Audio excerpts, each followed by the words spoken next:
Welcome to the Page by Page Book Club. I'm your host, Paige Imprint, and I bring you weekly book club meetings wherever you get your podcasts. It's another month, y'all, and I genuinely do not know how we are on our third monthly reading wrap-up, but here we are. And it's happening. This month is a little bit weird if you're listening on release day. If I waited till next week, we'd be like 6 days into the month.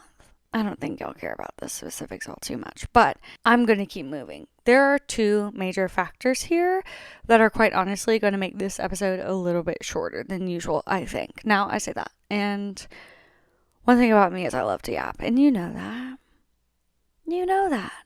So we'll see which way the wind blows on this. But the first reason that this is going to be shorter is because it's happening earlier in the month, right? Like, I don't exactly know what all I'm going to be able to get done in the next few days, but I'll tell you right now, it's not going to be great. This month is my, the word that's coming to mind is worst, and that is not the way I want to frame it. So this is my lightest reading month since I started reading as an adult back in July of 2023. There have been a lot of factors that have led to this month being a lighter month. So I figured we could start the episode with some like life update stuff, and then we move into the recap, and I hope that's okay. And if you are like, please God, no, when I say that, just skip ahead. So here's the deal. I am working a lot, which I feel like is not going to come as much of a surprise to many of you. But for those of you who do not know, I work a 9 to 5. Really, it's an 8 to 5. And then I do Page Imprint, the social media creator. And then I do my podcast, which you are listening to right now. Thank you for listening. And then I run author services business, which is like my dream job. I'm living the dream, like literally living the dream. But that has resulted in 80-hour work weeks, which that's okay. Everything's fine. But my author services business in the past 30 days has over doubled, which is unreal, incredible, unbelievable. Thank you to all of my clients. I'm literally doing my dream job. But with that being said, notice I didn't list reading as part of those 80 hours because it is not. Unless I'm reading for an author, which I very rarely do, I am really struggling to find time to read. And it breaks my heart. It does. Like, every time I get the chance to read, I'm like, my gosh, I love this. I love this so much. And so it does give me a reminder of why I do what I do and why I'm so passionate about this and why I am chasing my dreams like this. So who knows which way the wind will blow? Who knows what things will change over the course of the next few weeks? But I'm hoping that there will be some adjustments, some things going on behind the scenes that will result in me being able to read more again. Because that's what this is about. I am so passionate about being a reader. But being a reader and being a bookish content creator are not the same. Which I know sounds ridiculous, but it's like being a bookish content creator. Content creation takes away from the time that you would be spending reading, you know? And so anyway, you get it. That is the main reason that reading has been slim. Oh, look, I've already been recording for... She said it was going to be short. Okay. So the time commitment to these really two full-time jobs on top of, teaching cycling and being a wife, and being a daughter, and having a social life, or trying to, that is. And there's all of the things have made reading difficult this month. Okay. You get it. I've said enough. Now, the other thing that has kind of like changed my schedule a little bit is weekends have been my reading time. But just yesterday, I got back from, not to be dramatic, a life-changing weekend. I said to someone today at work, I think this past weekend was the most fun I've had in my adult life since my own wedding weekend. Yeah, it was that good. Yes, it was life-changing. This past weekend, I went on a retreat with the Bubbly Bookshelf. # not sponsored. I just loved it that much. It was a book retreat hosted by the Bubbly Bookshelf, owned by Torianne Harris. You can find her on Bookstagram at Book Talk. And it was a group of, I think, 17 of us, maybe, all readers. It was a book retreat. Some were bookish content creators, some were authors, some were just like readers. And we all came together in Knoxville, Tennessee at a beautiful, beautiful, beautiful lake home and yapped about books. I got in last Wednesday night and I left yesterday morning, Sunday morning. I know I'm cutting it down to the wire on this episode. And it was the most fun, incredible, amazing trip. And it was the people, dude. Like, making friends as an adult is so hard. It is so hard. And to show up in a room with 15 other women, 15 plus other women, and to have just like a baseline similar interest of romance books. Like, chances are you have one book in common with every single girl in that room, like guaranteed. And the fact that it was just so beautiful. Like, I find myself talking about books a lot in my real life. It's my passion. It's what I love. And I really do sometimes struggle with, like, I can just tell other people in my life are like, that's great. We don't want to talk about books. And it's like, but this is my thing, you know? And so to spend days and days and days with other people, other women who just feel the same was, it was beautiful. And then, I know I said it was like, I was just being dramatic, but it was life changing. Like, I haven't had that much fun. I haven't been that inspired. I haven't felt that seen by like a large group in maybe forever, maybe ever. Yeah. And so, it was beautiful. I loved it, but weekends are usually my reading time. And yes, it was a book retreat. And actually a lot of the girls read like a lot. And most of them were moms, which I loved because just getting to watch them relax and read, it was so good. I was so happy for them. But yeah, I did not. I was just, you know me, I was going to yap with the girls. So I did. Some just incredible friendships came out of that. But yes, so not very much reading time. And then this month is just short. 30 days have September, April, June, and November, and this is April, so I'm missing a day. But one day really shouldn't make that big of a difference with reading, but here we are. With that being said, I think we've established that this month was going to be on the slimmer picking side for my reading, and it was still an incredible month. I had a lovely time, so I read I'm counting. Never forget, this podcast is off the top of the dome. No notes, just winging it on a hope and a prayer. Okay. Morale is up. Hold on a minute. It looks like I'm going to finish 8 books by the end of the month.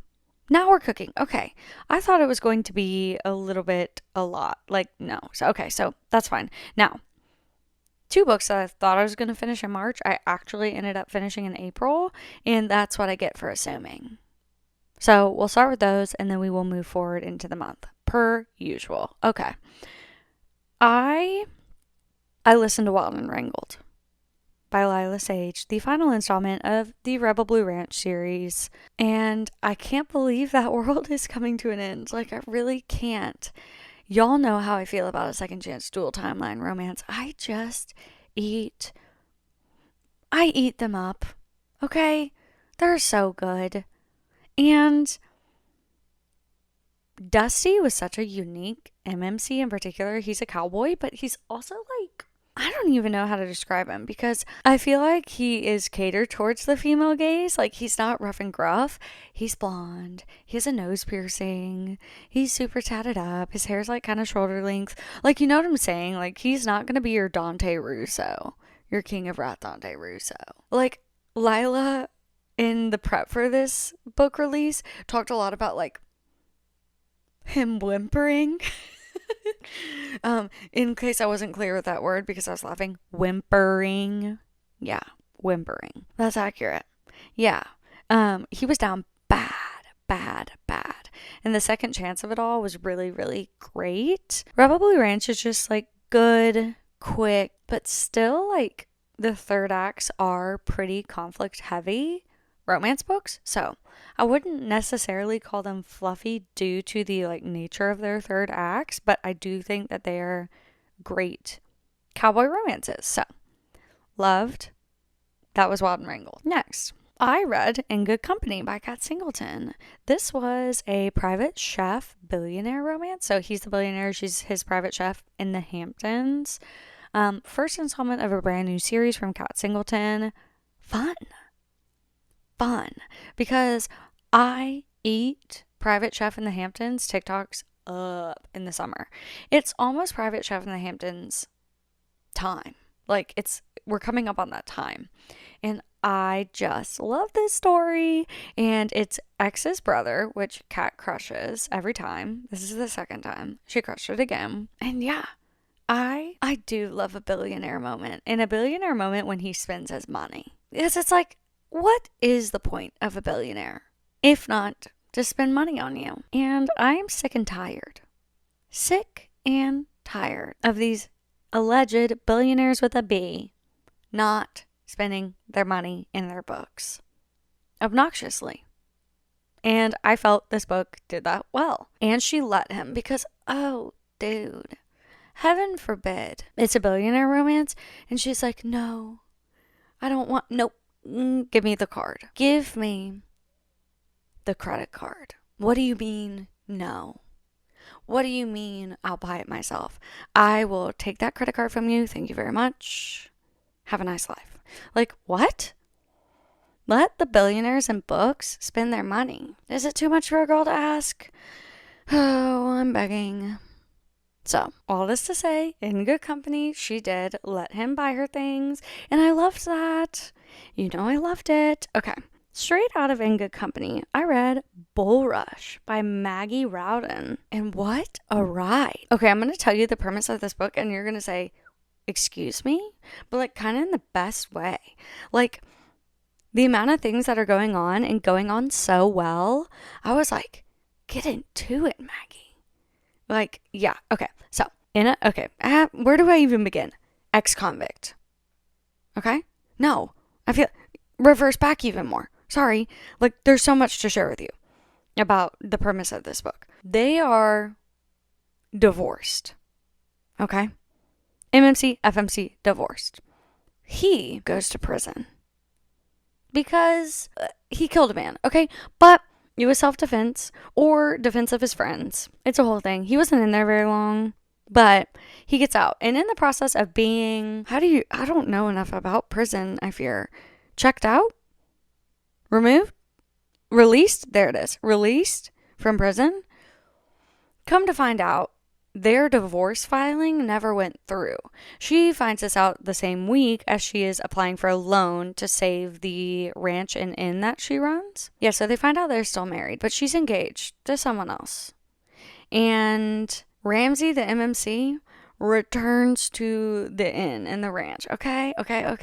He's like, look, I will grant you the divorce uncontested with $1 million check if for the next, I can't remember, 60 to 90 days, you're my wife. And like by my wife, I mean my wife. The house, the bed, everything. You get what I'm saying? My mom listens to this, so you get what I'm saying. Yeah, and so first of all, she and her fiance agreed to it. Her fiance agreeing to it is like a point of contention, of course, because why would you ever let your fiance do that? Like they fall for each other again. Okay, but it's also a romantic suspense. He's also a former NFL player. He's also a cowboy. Okay? And that's what I mean by there's a lot going on, but in the best way. Like there's so many elements. Side quest here. I just want to say, I feel like as of late, people have been saying, and I am not complaining, that I'm a cowboy romance girl. And I am not stopping you from saying that. I stand by that. I hold my head high and proud as a cowboy romance girl. But I do want to say, I do know that not all these guys are technically cowboys. Meaning like working with cattle.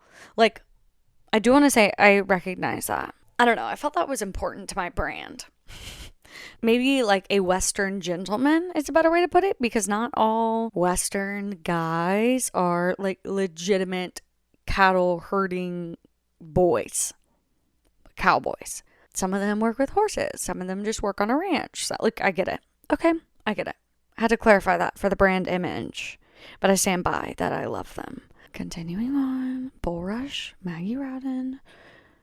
Loved it. It was fun. The audio was great. Oh, and yes, the reason I was saying all this, MMC in that book, his accent, the narrator, let's give the narrator a shout out. Yes, let's look. Aiden Snow, I believe. Her brow furrows for a moment and then releases in surprise before she shakes her head.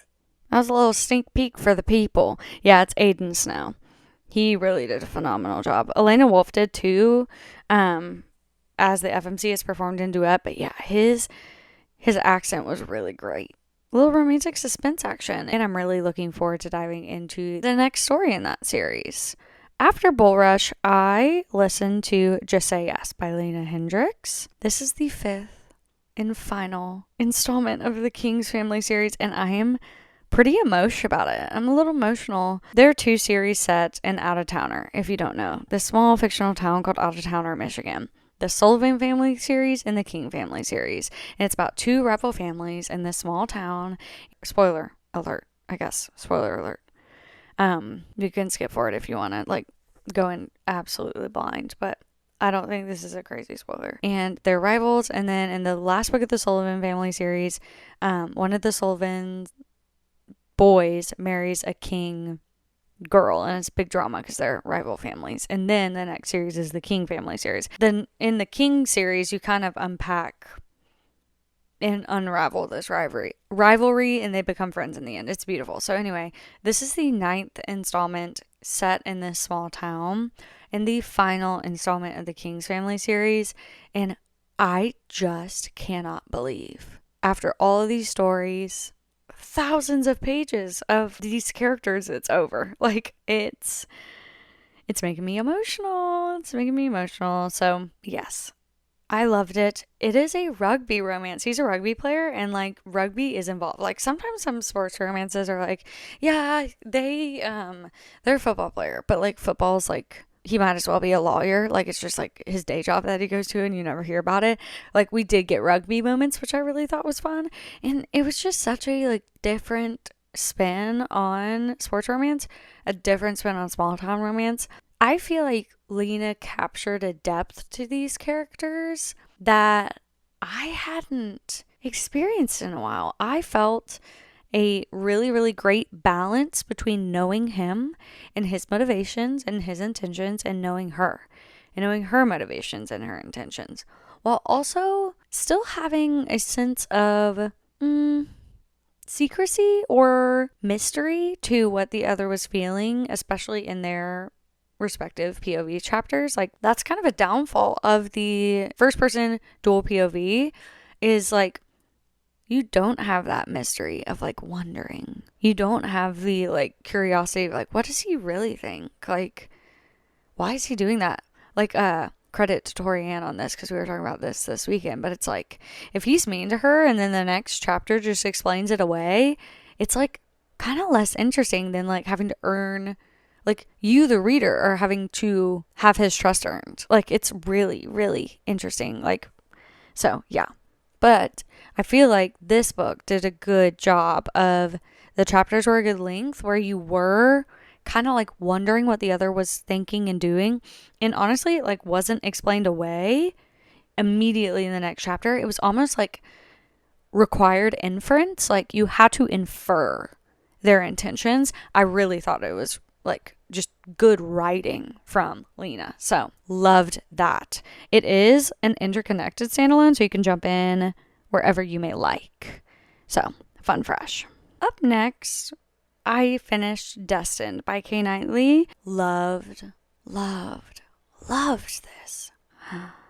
Oh, I have been dying to read this book. Like there's footage of me back in October dying to read this book. Like around release time. Like I've been wanting to read this book since it debuted, and I have simply not been able to find the time. It sounds ridiculous, but I have been, what a blessing, let me start by saying, but I've been back to back to back to back on ARCs probably since October, to the point where it was near impossible to read anything outside of ARCs. And so I am taking a step back from ARC reading. I'll do advanced listener copies, but aside from like some permanent teams that I'm on, I think I am taking a step back from ARC reading. So little side note about that, but it's just gotten to be too much. So I'm so glad I got to read this. It is a small town, slow burn, romantic suspense. It is perfection. And what was so unique and different about this book is that we got Millie, our FMC, Emmett, our MMC, and we got chapters from Redacted. Redacted was the bad guy. A few chapters sprinkled in, getting the POV of this unsub, and it was just such a unique take on the romantic suspense genre. This book to me is for the girls who love Criminal Minds. The only difference is like Criminal Minds, you know who the bad guy is from the jump. We did not know who it was. Well, you could assume, actually. You could I think it's kind of set up that way where it's like it wants to keep you on your toes, it wants to keep you wondering, but you can also kind of deduce who it may be. But yes, I loved it. I thought it was really, really well done slow burn. I'm trying to think, and this might be untrue, but I feel like I haven't read a true slow burn like this in quite a while. Like I'm talking like 70% slow burn. Yeah. And I ate it up. The tension was pulled so taut by the time that it snapped. And that's the thing about a slow burn. It's like when it is done well, when the tension is high and like palpable, sometimes slow burn's better. Like, wow, wow, wow. So she is moving to this small town across the country after a very unfortunate turn of events in her hometown in Tennessee. And on her way into town, her car breaks down. She kind of has a interesting run-in with the town sheriff, our MMC, and they kind of get off to a rocky start. She ultimately becomes friends with his sisters. She didn't realize it was his sisters, but becomes friends with them. There's an element of forced proximity through her friendship with them to him. So like it's very good. They're also neighbors. He's also very protective of her because she's being stalked. So it's like dislike to love to like friends to lovers, and there's time for that in the slow burn. That too, yes. So it's not only dislike to love, it's dislike to friends to lovers, and there was time for that, and none of it felt rushed. The cadence was really good. So Kay Knightley, I don't know if you would be listening to this or not, but if you are, kudos to you, dude. Like the timing, and this was her debut from my understanding, and the timing felt great. Like the pacing of this book, man, loved it. Very unique reading experience, especially as a chronic romantic suspense reader. This is like going on my 70th romantic suspense I've read. This was up there for me. It was great, and I'm very much so looking forward to the next book coming out later this year. I believe she's pushing the release date back to August or September, and I am very much so looking forward to that. So cheers to you, Kay Knightley. Let's talk about it. I then listened to Great Big Beautiful Life by Emily Henry. My verdict? I loved it. You can call it what you want. You can call it women's fiction. You can call it romance. I'm going to call it great. It was an experience, frankly. Like, it was not your standard romance. It was not your standard women's fiction. It was something entirely its own. And I knew that going in. I'd seen the early reviews. I knew people didn't feel it was exclusively a romance, nor was it exclusively women's fiction. So I went in, I think, with a good mindset of just like, let's enjoy this. Mind you, this is my first Emily Henry book. And I know everyone's like, oh my God, you have to. I know, I'm going to. I'm going on vacation mid-May, and I'm going to read at least beach read, okay? I will read more Emily Henry. I really just love this book, and here's the deal. There's one of the criticisms I've seen of this book is that it was a little too, like, they fell for each other too quickly. Not insta-love, because the book takes place really over the course of a month. And so people are like, the fact that they're feeling this strongly for each other in the span of a month feels a little unrealistic. And to that I say, and this is a hot take, and I understand that, but just because it didn't happen or hasn't happened to you doesn't mean it's impossible. And I know that that's kind of a hot take, but like finishing this book was a very emotional experience for me because I really, really related to the gravity that the MMC and FMC felt for each other. Like, I felt very seen by the end of this book through the romance portion. It's like, what a blessing to be seen in a book. I say that every time, but it's true. Like, it is a privilege to be seen and feel understood through words on paper. Not everyone gets to experience that, and for that, I am grateful. I met my husband on a Monday. We met on Bumble.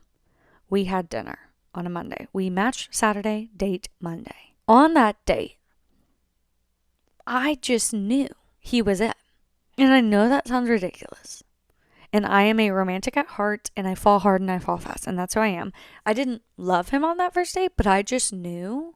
I felt at home because I am whole without him. I am a whole person without him. I am capable without him. I do not need him. I want him. And when I met him, maybe it's like my gravity centered. Like, I just knew I was home. I just knew. And then our second date was Wednesday. Mind you, this is mid-pandemic. Everything shut down. So our next date is actually at my parents' house. There's literally no other option. I was living there at the time. They have a pool. So he came over.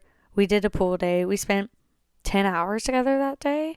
And from then on, he's been mine. And maybe a month after that, 6 weeks max, I knew I loved him. Like, so I say all that to say, just because it's not someone's lived experience doesn't mean it's impossible. I feel as though I knew my husband was the one. I feel as though I loved my husband in that short of a period of time. So, I don't know. That's kind of my rebuttal to that particular element of criticism of Great Big Beautiful Life. And I don't think that's the only criticism or even the largest criticism. I do want to like remain aware of that, and I get that. That's why I was so emotional at the end, but I felt the memoir aspect of this book was great. If you don't know, this book follows two authors competing to write a aging socialite's memoir, essentially. There's a huge mystery element, big rivals element, true grumpy sunshine. Like, it's not going to be for everyone. And not every book is for everyone. And that's okay. It's okay. Not everything's for everyone. If it was, I'd be concerned.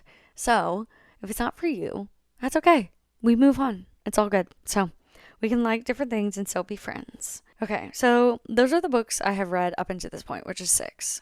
I am going to finish 2 more by the end of this month. The one I'm finishing tonight is Revenge of the Forgotten by Danny Crooks. What a fascinating concept for a book. Revenge of the Forgotten is, let me read you like the first few lines of the synopsis. She's cursed to forget. He remembers everything. She is cursed by her own sister who has taken over this world that they live in to essentially die over and over and live these lives on Earth over and over. They're short, like she's showing up on Earth around college age and then leaving shortly after, but she doesn't remember anything, and all of her friends are looking for her, and there's a rebellion in her world, but she can't remember, and they're rebelling against her sister who took over like very, very forcefully. Like, it is, I'm doing such a poor job at explaining this, but it is fascinating. And it is true lovers to enemies to lovers, because he has never forgotten any of this, but he is also the commander of the army underneath her sister, and the tension, unreal. He remembers her, she can't remember him, she starts remembering him, they're dreaming of each other. Like, chef's kiss, y'all. Like, this is such a unique fantasy system as well. Like, it's based off the Roman gods, not the Greek gods, and I've been loving that element. I love history. My minor is in history from my college degree. What's up? And so just really loving this story from Danny. And let's face it, MMC, swoony dude. Morley Gray, absolute grump. So swoony. Loved it. I'm loving it. So I'm finishing that up tonight as I'm recording this. Mind you, I'm recording this so late at night. But oh my gosh. But I have to finish this book. Like, I'm just dying to know how it ends. So that's what I'm going to be doing after this, even though it is so late when I'm recording this. Then, okay, speaking of romantasy, I never have two romantices going on at once, but I'm so obsessed with both of these, I literally don't have a choice. I am listening to an advanced listener copy of Shield of Sparrows by Devony Perry. Oh my God. This book, I'm going to say fighting words. This is quickly becoming my favorite romantasy of all time. Fighting words. Because Shield of Sparrows by Devony Perry is all of the elements that you want and need from a romantasy. And this is Devony's first romantasy. And she has said it herself. It is a romance forward book. Point blank period. She's a romance author. Romance is at the forefront. And boy, is it. Slow burn. Enemies to lovers. Tension. I don't want to spoil anything else. The reading experience going in blind is phenomenal. I'm just at 50% right now. I have 9 hours and 36 minutes left. And this book is blowing me out of the water. If I wasn't eating up Revenge of the Forgotten on my Kindle, I'd be immersive reading this because I'm loving Revenge of the Forgotten. And as soon as I finish that tonight, I'm going to be moving to immersive on Shield of Sparrows. I want to tell you more, but I cannot, other than you're going to have to trust me because I do not want to spoil this for you. To me, it is the romantasy genre at its finest, and it is coming out on May 6th. It is a must read. The audio narrated by Samantha Brentmore and Jason Clark. It is Samantha Brentmore until a Xaden-esque chapter at the end, think Fourth Wing from Jason Clark. And the performance here is phenomenal. So Samantha, cheers to you on that. Yeah. Shield of Sparrows, Devony Perry. I'm locking it in as a top romantasy of all time. It'll likely be a top read of my year. It is sucking me in a way I can't quite even explain. There's magic in this book. That's the only explanation I can give you. There is something otherworldly and magical about this book. So, Shield of Sparrows, May 6th, Devony Perry's debut romantasy, and it is unforgettable. So, that is my reading month wrapped. And going into May, at the moment, I do not have any arcs on the table. I don't think. Which I know y'all are probably laughing at me. But look, I'm just a girl. And I'm doing my best to remember all the things. But sometimes it is hard, okay? So yes, some releases coming up in May. Shield of Sparrows on May 6th. Also on May 6th, Riding the High by Paisley Hope. Third installment of the Silver Pine series. I am diving into that one. On audio. It is a secret friends, single dad, cowboy. He's also the sheriff. Banter, all that good stuff. I'm really, really excited for that from Paisley Hope. And then 2 more that I'll touch on because they're just big anticipated releases for me. I do have a video up now of a more extensive list. These 2 I know for a fact I'll be reading next month. Rewind It Back, the not so final installment of the Windy City series by Liz Tomforty. It is Rio's story. I'm so excited. It's a little friends to enemies to lovers, neighbors for a second time because they were neighbors as children. Now they're neighbors again. I'm so excited to return to Liz's world. I had the most unbelievable opportunity to advance read, play along back in July of last year. And I've just been counting down the moments until this one released. So very excited about that. And then the ever-awaited Releasing 10 by Chloe Walsh, the 6th installment of the Boys of Tommen series. This release was so unexpected. This release is going to break me, I fear. There are some tropes that I am weary of in this book that I am just going to have to get over. And as always, this will be of no fault to Chloe. Y'all know I struggle with a love triangle and I struggle with cheating. And it hasn't been confirmed nor denied that that's what's going to be happening. But it is Lizzie and Huey's story. And Huey's in a relationship as far as we know.